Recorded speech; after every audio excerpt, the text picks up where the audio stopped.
Hey there, and welcome to the Bringing Business to Retail podcast. If you're looking to get more sales, more customers, master your marketing, and ultimately take control of your retail or e-commerce business, then you're in the right place. I'm Selena Knight, a retail growth strategist and multi-award-winning store owner whose superpower is uncovering exactly what your business requires to move to the next level. I'll provide you with the strategies, the tools, and the insight you need to scale your store. All you need to do is take action. Ready to get started?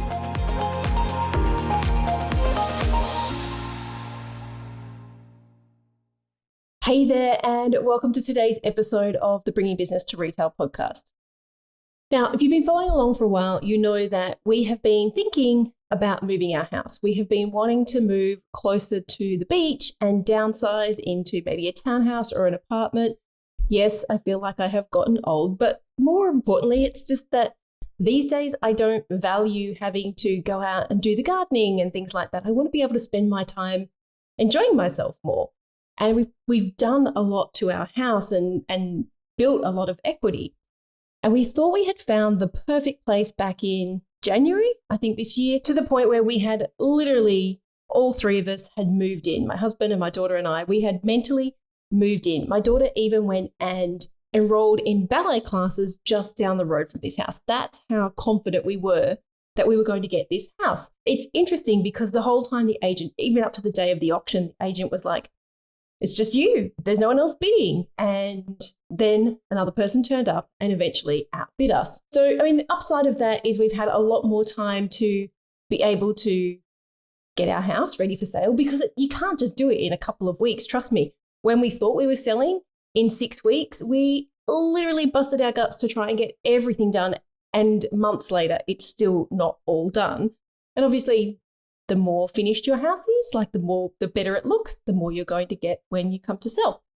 So right now, I have over $3,500 worth of products sitting in various shopping carts for deals that end today. I have dining chairs, which I've not actually seen. And it's probably the reason that I haven't actually pressed the go button is because when I sent the link to the page of the dining chairs through to my husband, he picked two very, very different chairs to the chairs that I had picked out.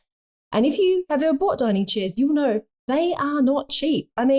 Heck, how can you spend this much money? But at the moment, they are buy one, get one free. And you better believe that if I can get 6 chairs for the price of 3, I will be making that decision today. The other things I've got are some clothes that I've been interested in, but again, they were really expensive.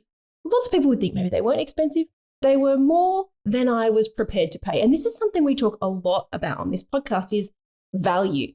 And for somebody else, that might have been really cheap, but I don't really value the brand. It's that kind of slightly more expensive fast fashion. I would much rather invest my money in stuff that I can wear 10 years later as long as it's still in style. And I have beautiful wrap dresses in my wardrobe, kind of that Diane von Furstenberg type style, which never goes out of fashion. And I've paid $300 for them. And I was actually at a conference not long ago, and they had snippets from the conference from 5 years ago, and I was wearing the same dress, which was very embarrassing. But needless to say, there are things that I feel that you should invest in and things that I feel you don't invest in, just like your customers. It is make or break time for me to hand over, type in my credit card details by this evening. So why am I even telling you this? Because right now, just like me, just like you, probably, your customers are considering every purchase.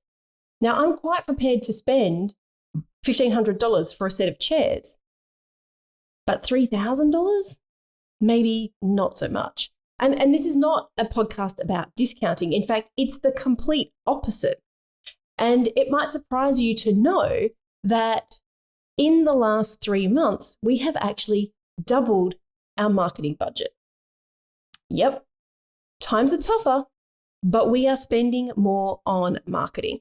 And I'm going to put this out there and say, if marketing is the one thing that you have cut from your business as the economy contracts, hopefully by the end of this podcast, you will rethink that, because this is the one time when you should be spending more, and you should be going into your marketing with a very strategic plan and with very clear outcomes that you want to achieve, very clear ROI and very clear goals. So in today's podcast, I want to go share with you some places that maybe you haven't really been focusing on that I think you are going to get the most bang for your time, money, and energy when it comes to your marketing spend. Alrighty, the first one is personalized recommendations. And so here's the thing. If you are still sending out email blasts, it is time to stop. It is time to stop and reassess. You have to be segmenting your email list. You have to be offering what your customers want at different times in their customer journey. Right now, just like during COVID and the whole economy, the whole economic cycle, you have to be adjusting the offers that you're sending out to match what your customers want. When it comes to personalizing your recommendations, a few things you can do that are really quite simple, and they might even be within the systems and processes that you have now, but maybe you're not leveraging them. And so leveraging your customer data and purchase history is, I think, hands down, the easiest way for you to increase your sales, to build customer engagement, and to make sure your emails get opened. Oh my gosh, this is why I recommend Klaviyo all the time, because you can use the browsing and buying behavior of your customers to tailor their marketing. If someone always purchases, like let's just say I would generally always purchase women's wear. And so if you're sending me menswear or if you're sending me furniture, then the chances that if I get those too often, the chances that I actually open your emails are going to fall away. I know the North Face does this really, really well. In fact, a lot of those sort of sporting goods, Patagonia, those sorts of places do this really, really well. So I think it's Patagonia, maybe it's the North Face, maybe it's both. They will have a story because I'm always interested in reading the stories. And again, that is probably personalized as well because they know that I click through and read the stories, and then it will have women's wear. And then right down the bottom, if I scroll down, it might have some men's stuff and some accessories, probably because I've bought some stuff for Ed, and accessories I will buy when I need them. And so I feel like that's like a PS just in case kind of messaging inside of emails. So when you personalize, and I'm a staunch believer of personalizing your VIPs right through to the people who always purchase in sales, because you need both of those people. You need the people who like buying at a discount just as much as you need the people who like buying full price. Why? Because where else are you going to get rid of that stock and make sure it keeps moving? If you have already got your customers there and you can give them a discount or a bargain or an offer, get that stuff going, keep them engaged. So right from let's call it the top of the food chain, right down through those bargain basement savvy shoppers, you need all of those people, but they want different offers. The person who buys something brand new the minute it comes out is not the same person who's buying stuff from 2 years ago. That's not what they value. When you actually do these personalized recommendations, and I'm specifically talking about email marketing here, but I'll give you another example in a minute because one's just come to mind. When you do this, because email's free, right? Once you pay for your email service provider, you can generally send a lot of emails before you have to pay to move to the next level. When you deliver those emails into an inbox, the more people who open it, the higher the click-through rate, the more your emails are going to be delivered. And newsflash, if you haven't already realized, your emails do not go through to every single customer. Yep, they're going to end up in spam. They're going to end up in promotions. But the higher, we call it deliverability, the higher you can get people through to click through and click open and then click through to the things you've got in your emails, the higher your deliverability score is going to be, and you will start getting more and more people to see your emails. And that is just putting a strategy in place. That doesn't cost any more money, generally speaking. So putting a strategy in place and looking at the customer journey, looking at what people are wanting and who are those people who are spending and where are they spending at in their customer journey. But you can take this one step further and bring it in store. And as I was just talking, it reminded me of some seminars that I had been to about this in-store interaction and personalizing the shopping experience. And it absolutely blew my mind. And I don't really know why, because actually it seems very, very obvious. But Rolex do this really, really well. The whole Rolex customer experience is completely optimized for the customer. So, for example, if you need to get your watch serviced, which they will have notified you because that is part of their customer experience, they will notify you to let you know it's time to get your Rolex serviced, and you can bring it into one of their Rolex stores and you'll have it serviced, you'll have it valeted, and it'll all be looking fantastic. But to do that, you have to book a session in, you have to book an appointment to be able to go in and do this. And so what happens is before you turn up at the store, they already have on an iPad ready to greet you a picture generally of you. So the greeter knows who you are, what you've purchased in the past, all the Rolexes that you own, the kinds of services that you like, right down through to the types and styles of watches that you want. When you arrive to get your watch serviced, you're greeted by name. You're walked through to the desk. You're shown what is newly available. That would be, it's a hand-curated selection for you to have a look at while they go through and book you in and do all that kind of stuff. So when you're looking at personalizing the customer experience, always look at what big brands do. What are big brands like Rolex who, when you say you have exceptional customer service, can you honestly say that you can compare yourself to that? Because if you are, that's awesome.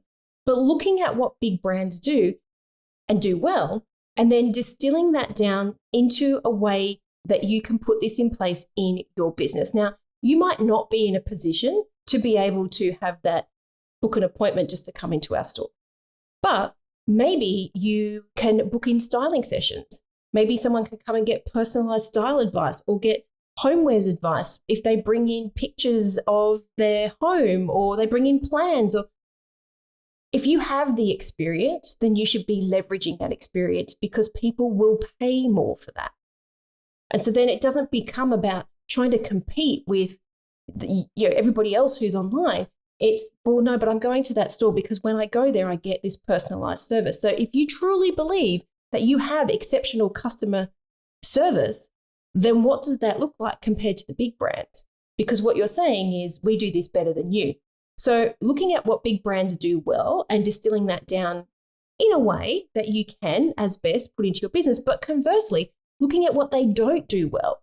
What are the things that they're terrible at? Generally, it's something like, we'll get back to you in 3 weeks. Well, heck, you and I both know that you can do better than that. So what are they doing well that you can put into your business? But then what are they not doing well that you can exploit and leverage? Because that could become your point of difference. So when it comes to personalized recommendations, looking at the systems that you already have and seeing, can they do this for you? Or just going and asking, like if you have an e-commerce email marketer that's working for you, ask them, are there any other parts of the program that you're not leveraging?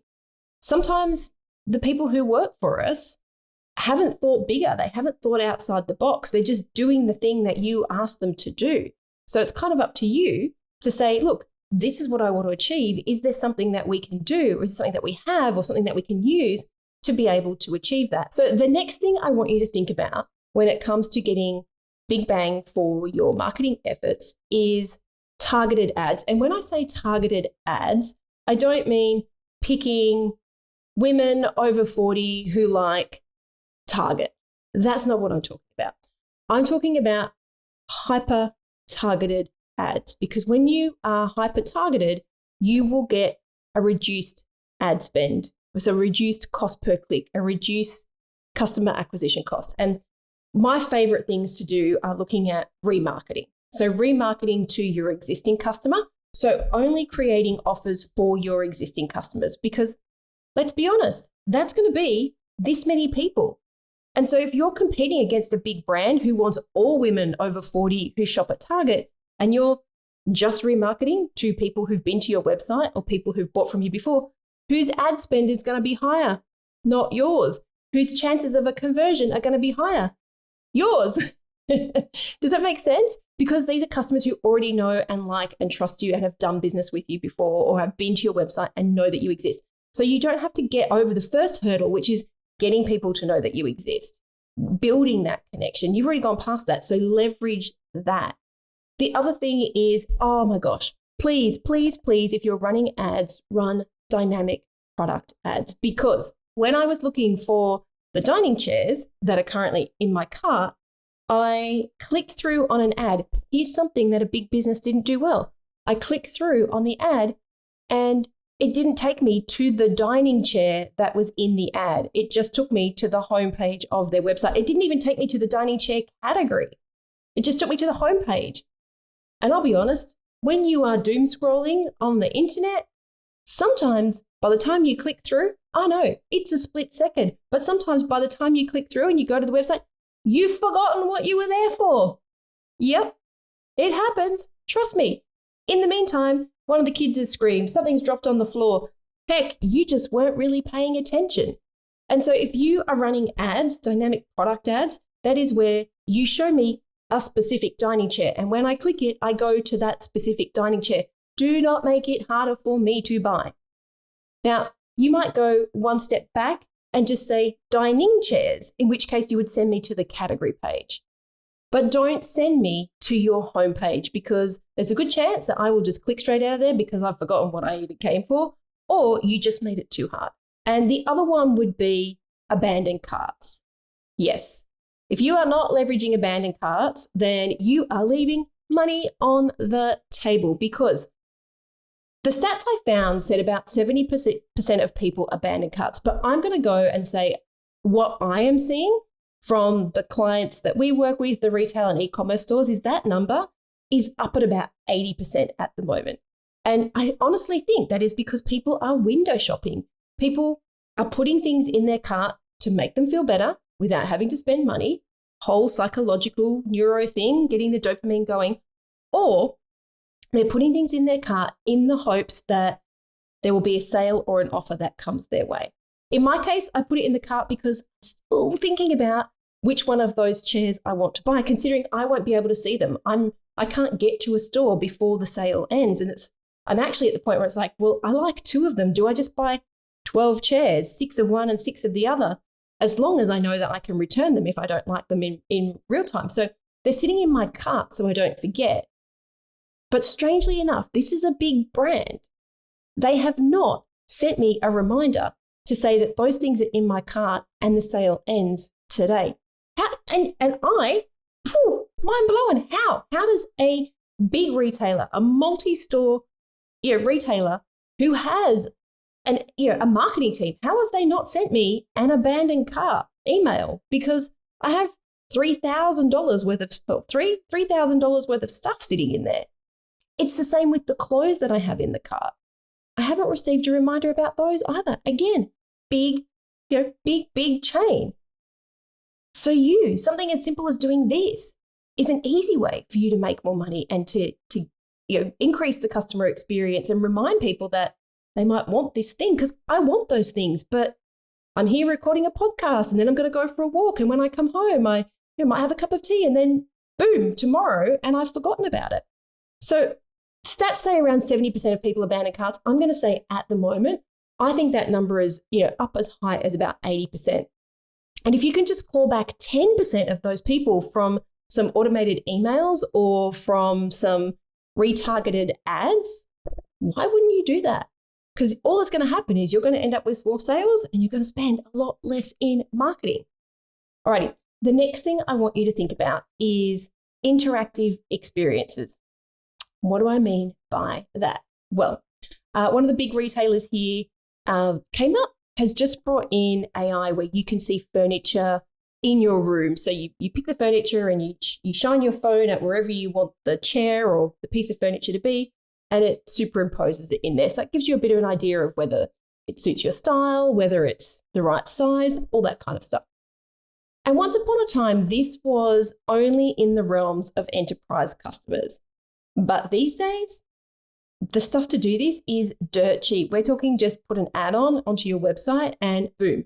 Yes, there's some work that can go on in the background, but realistically, would you be better off spending your marketing money doing something like that to create an interactive experience? Maybe it is a try-on where a person can try on virtually try on the outfit.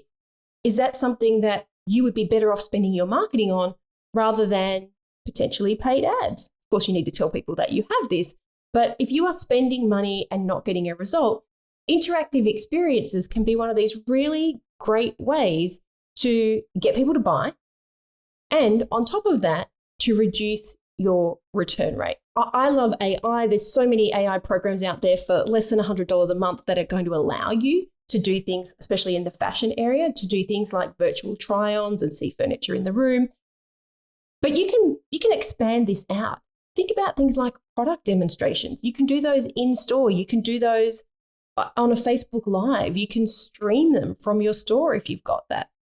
Workshops, like, my gosh, workshops for us in our stores used to be one of the best ways to get more customers for very limited marketing. It was a lot of word of mouth. And you'll find if you're doing a workshop, your customers will just share this with their friends. And all of a sudden, you've got all these people turning up for a workshop or an event that you've barely had to market.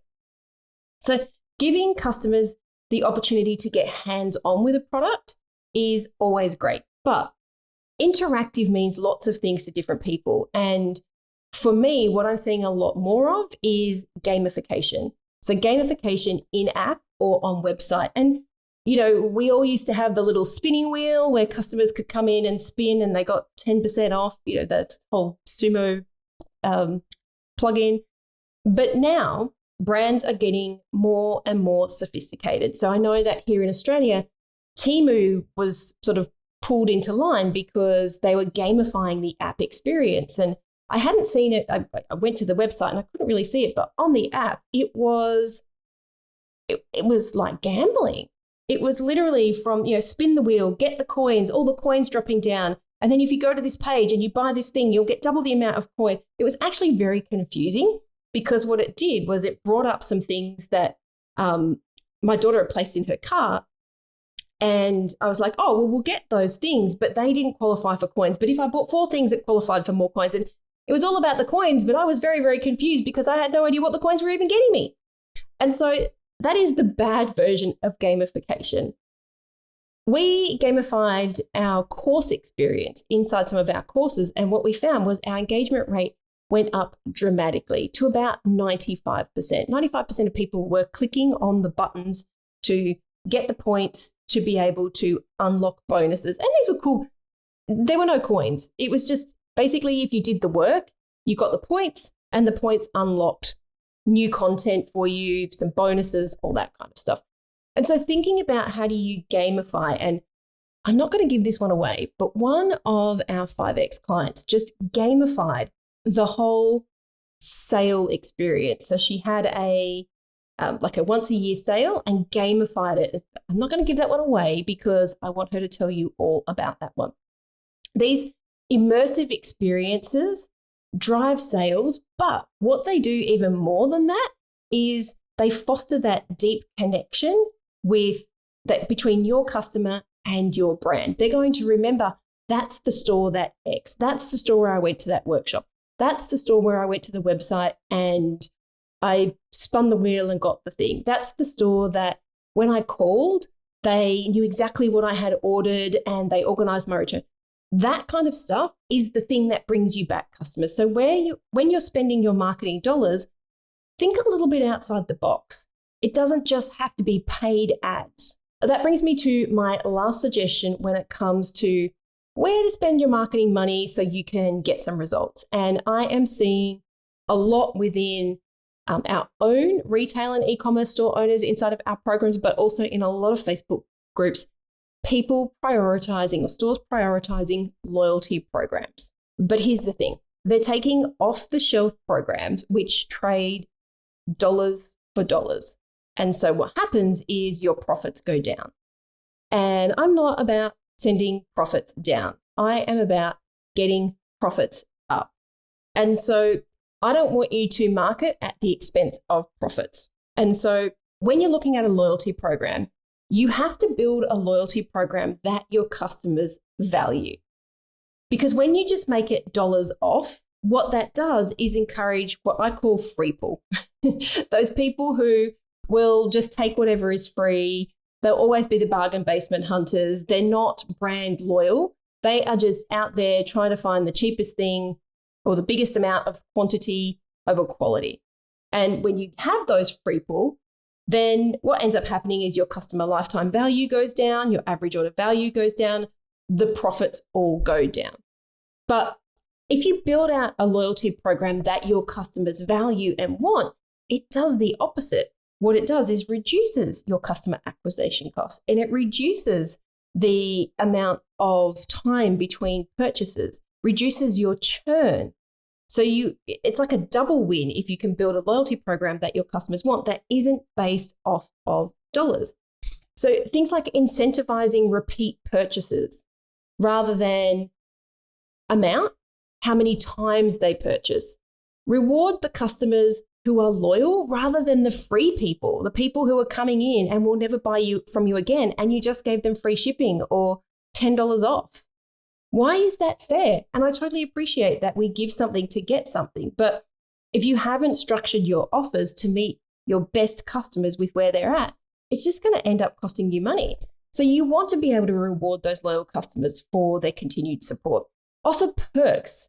Yes, discounts for some items, but sit down and work out what that looks like. And it's not necessarily about doing a losing profit. Maybe it is going to a supplier and saying, hey, I want to be able to do a gift with purchase for my 20 best customers if they buy your latest thing. Can you give me something? Right? This is how deals are done. Right? We've got to ask. They can always say no. So reward your members and encourage your customers to join your programs, but make the programs a win-win.